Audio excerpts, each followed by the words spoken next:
Hello, Malcolm here, and welcome to this first class of two on the witnesses to the crucifixion, the burial, and the resurrection of Jesus Christ. It's Easter 2023, and these two classes are designed for Thames Valley Churches of Christ to be used for personal devotions, but also for perhaps discussion in family groups or something similar.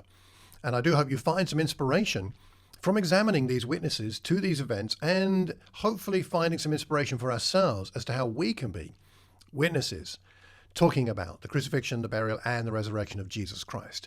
Now, this week we'll talk about the burial and the crucifixion, and next week we'll talk about the resurrection. Now, first of all, let's get some facts under our belts, shall we? Who was at the cross? Who was actually there? The Gospels tell us that some of the people present were, well, lots of women, for starters. Mary Magdalene, Mary the mother of James and Joseph, the mother of the sons of Zebedee, Salome, a phrase, many other Galilean women, the sister of the mother of Jesus, Mary the wife of Clopas. They're all there. I've put them, looked at all the Gospels and put that all together.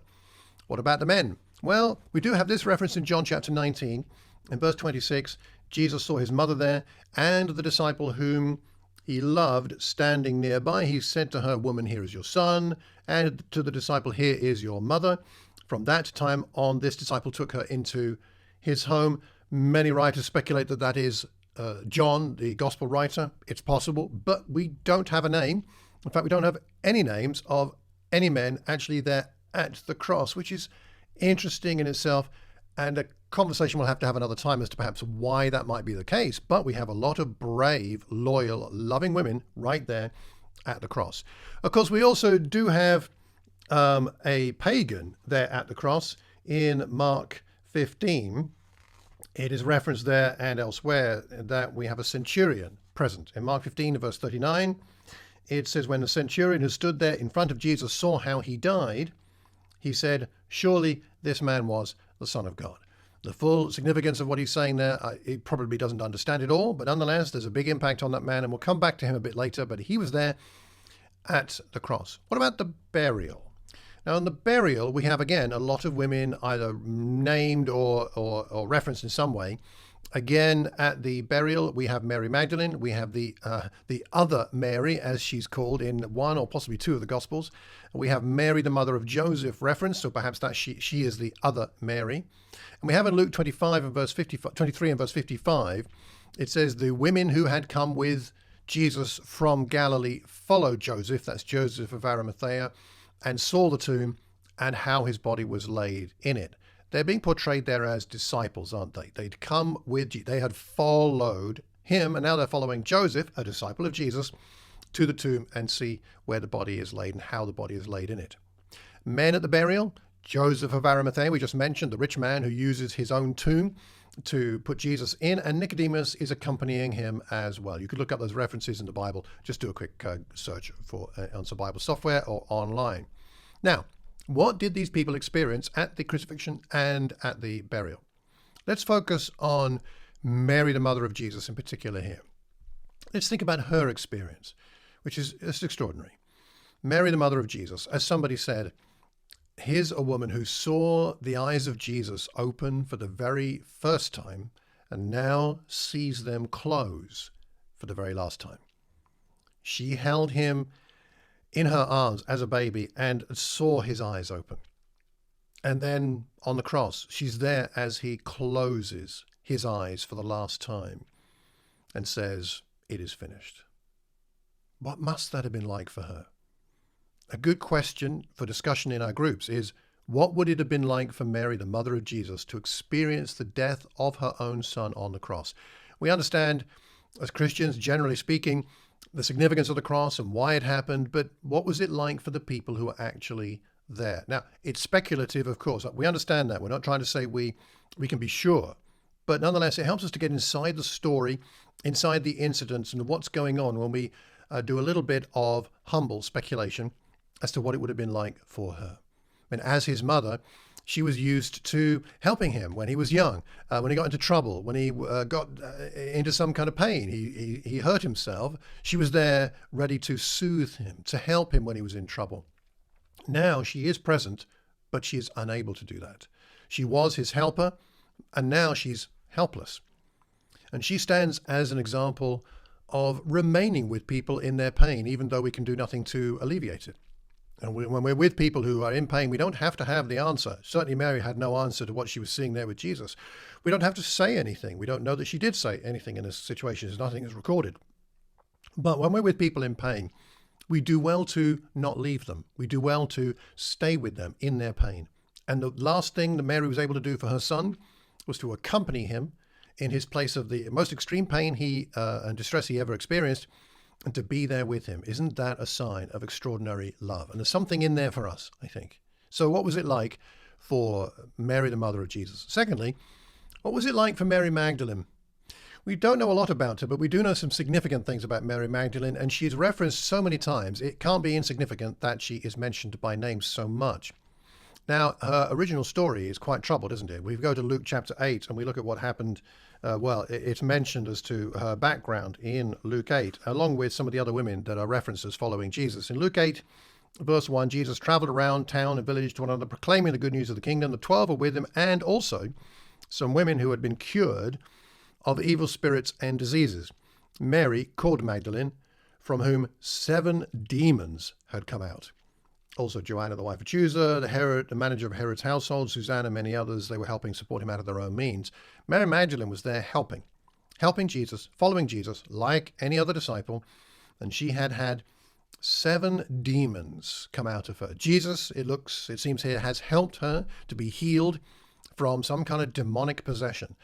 I don't pretend to understand all of that, but what I can say is surely Mary Magdalene was deeply troubled, encountered Jesus, was healed, and then in gratitude and out of inspiration, followed him and helped him, supporting him in his ministry. What a wonderful disciple. You know, Jesus was there to help her through her pain. Now she's at the cross to help him through his.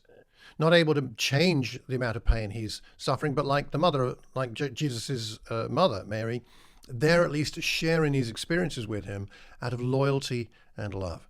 What do you think it was like for Mary Magdalene to experience this at the cross with Jesus? So what does this tell us? These examples tell us about faith and love for Christ. A couple of things to point out, and I got some points, some questions, and then let me know what you think. So firstly, go back to Mary, the mother of Jesus, and Mary Magdalene, the two Marys. What do we see here? I think we see discipleship in action, don't we? We see discipleship in action as manifested in loyalty. They're loyal to Jesus right to the end. They are faithful to him right to the end. They love him despite danger, because the women were putting themselves in danger here at the cross. Perhaps the men would have been in more danger than the women, but nonetheless, they were in danger of potential crucifixion. It's possible, or arrest at the very least. But they love him and express that love for him by being present with him despite danger and fear. These women held on even though they were confused. What was going on? Why was he being crucified? What was this all about? We thought he was the king. We thought he was Messiah. We thought he was bringing in the kingdom.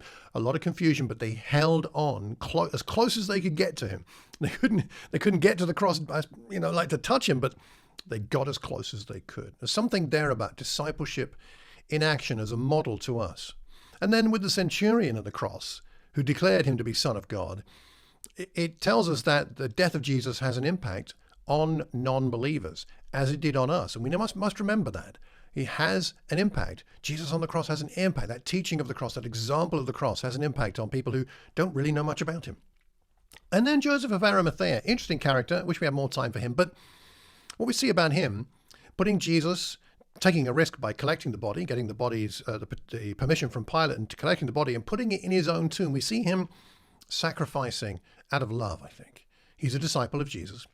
His action served no apparent purpose. The mission of Jesus didn't seem to fit with this, putting him into a tomb. But nonetheless, he does this because he wants to take care of the body of Jesus. He shows love, sacrificial love. Little did Joseph know how significant his act of love towards Jesus would be. We know the end of the story, but he didn't. Still, he made a sacrifice of love. So what does this mean for us today? Let me offer you 4 thoughts and then discuss it and see what you come up with. At least 4 things I think it means for you and me today as we think about these witnesses of the crucifixion and the burial and the tremendously inspiring example. What does it mean for you and me? Number 1, it means we must trust that sticking around with Jesus when it's painful will bear fruit. When we stick around with Jesus, when it's painful for him, when it's painful for us, when there's all kinds of mess and confusion, it's okay. Stick around. It will be worth it. The end of the story wasn't clear at the cross. It wasn't clear at the tomb. But these loyal disciples stuck around, and they now can look back on their experiences of seeing Jesus on the cross and being there at the tomb and say, wow, now I understand what was going on. I'm really glad I was there at that time. I just wonder whether Peter and the other apostles really wished they'd been there at the cross and really wished they'd seen everything, because, well, it would have deepened their understanding of Jesus, wouldn't it? And their relationship with him. So trust that sticking around with Jesus when it's painful will bear fruit. Number 2, anything you do for Jesus in love can be used by him, because we now get inspiration from the loving loyalty of the women and Joseph of Arimathea and even Nicodemus. We get inspiration from that now. And they did it out of love. And anything we do for Jesus in love can be used by him. Even the tomb, offered out of love by Joseph of Arimathea. He didn't know where that was going, but that act of love is something we still celebrate today. What a kind thing he did. Thirdly, bring the cross to people and it will have an impact. The centurion saw something extraordinary. He declared something amazing, and it's recorded in Scripture for all of posterity. Bring the cross to people. It's important we bring our love to people, our Christ-like love, and Jesus in general to people. It's important we talk about the resurrection and the empty tomb and the new life, but we also need to bring the cross to people. Not be afraid that it's gruesomeness and it's horror and it's confusing. It's confusion to many modern people that will put people off, and it might put some people off because they're not ready to hear it. But bring the cross, teach the cross to people. Part of our lessons, part of our classes, part of our sermons, but also personally talking to people about the cross. And fourthly and finally, one of the purposes of what we see recorded here, I think, is that you don't have to be a super disciple to benefit from witnessing the cross, from being around Jesus. The women, some of them aren't even named. They're just women from Galilee. Most of the women named weren't famous in the Gospels, you could say. They're kind of there, but they're not famous as such. Joseph of Arimathea wasn't in the core circle, was he? He was a disciple, but he wasn't one of the apostles. Nicodemus is kind of there in the shadows in the background. You don't have to be a super disciple to benefit from witnessing the cross. You know, one of the things that's really important as a Christian is to go back to the cross again and again. You don't have to be the kind of person that knows everything and all the theology. You just need to go back to the cross every now and again, reread the passages, meditate on them, pray over them, and you'll find some benefit from being there at the cross.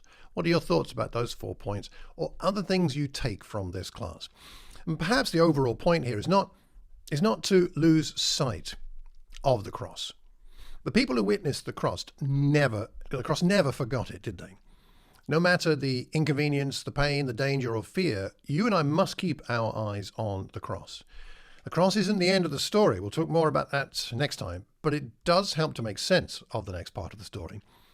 The women and the few men that were around understood, I think, what the writer to the Hebrews was talking about when he wrote this in Hebrews 12, verses 1 to 3.